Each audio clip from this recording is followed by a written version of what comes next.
சற்று முன் கிடைக்கப்பெற்ற மிக மிக முக்கியமான செய்தி ஒன்று வெளியாகி உள்ளது.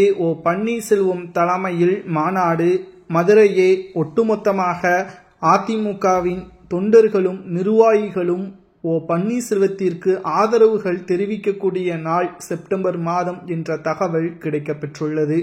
2026 சட்டசபை தேர்தலில் பன்னீர்செல்வம் அவர்கள் கேம் சேஞ்சராக மாறுவதற்கான ஒரு மிக முக்கியமான நாளாக மாநாடு. புதிய கட்சி, இதற்கும் அதிமுகவிற்கும் என்ன சம்பந்தம் என்று தெரியாதவர்களுக்கு நாம் சிறிய ஒரு உதாரணத்தை வைத்து கூறிவிடுவோம். அனைத்து இந்திய அண்ணா திராவிட முன்னேற்ற கழகத்திற்கும் ஓபிஎஸ்ஸிற்கும் சம்பந்தமில்லை என்று கூறிய எடப்பாடி பழனிசாமி அவர்கள், அவர் முன்னே அதிமுகவில் இருக்கக்கூடிய தொண்டர்கள் அனைவரும் எனக்கு ஆதரவாக இருக்கிறார்கள் என்பதை புரிய வைக்கும் விதமாகத்தான் மதுரையில் மாநாடு ஒன்றை பன்னீர்செல்வம் தலைமையில் நடத்துவதற்கான ஏற்பாடுகள் செப்டம்பர் மாதத்தில் நடைபெறுவதற்கு ஒட்டுமொத்த பணிகளும் தற்பொழுது நடைபெற்றுக் கொண்டிருக்கிறது. இதன் மூலம் எடப்பாடி பழனிசாமி அவர்களுக்கு மிகப்பெரிய ஒரு சிக்கலும் 2026 சட்டசபை தேர்தலில் பன்னீர்செல்வம் அவர்களுக்கு மிகப்பெரிய அளவிலான மாற்றமும் ஏற்படும். கேம் சேஞ்சராக ஓபிஎஸ் அவர்கள் வருவார். அதில் எந்த ஒரு மாற்று கருத்தும் கிடையாது. சொல்ல போனால் எடப்பாடி பழனிசாமி அவர்கள் அதிமுகவில் இருந்து விரட்டி அடிக்கப்படுவதற்கும் வாய்ப்புகள் அதிக அளவில் இருக்கிறது.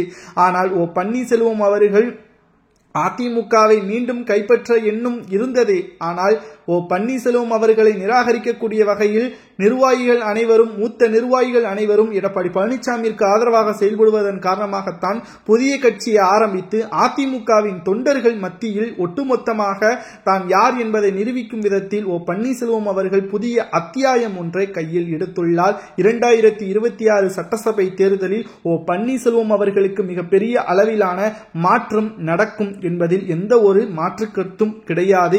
2026 சட்டசபை தேர்தலில் பன்னீர்செல்வம் அவர்கள் நிச்சயமாக வெற்றியடைவார். அதில் குறிப்பாக மாநாடு என்பது பன்னீர்செல்வம் தலைமையில் மட்டும் நடைபெறும். புதிய மாற்று கட்சி நிர்வாகிகளும் தலைவர்களும் இதில் கலந்து கொண்டால் கூட்டணி என்பதையும் வெட்ட வெளிச்சத்திற்கு பன்னீர்செல்வம் அவர்கள் தெரிவிப்பார். செப்டம்பர் மாதத்தில் மதுரையில் பன்னீர்செல்வத்தின் தலைமையிலான மாநாடு நடத்தப்படுவது வெற்றியை ஏற்படுத்துமா அல்லது தோல்வியை பன்னீர்செல்வத்திற்கு கிடைக்க வைக்குமா என்பதை உங்களது கருத்துக்களை மறக்காம கமெண்ட் வாயிலாக கூறுங்கள்.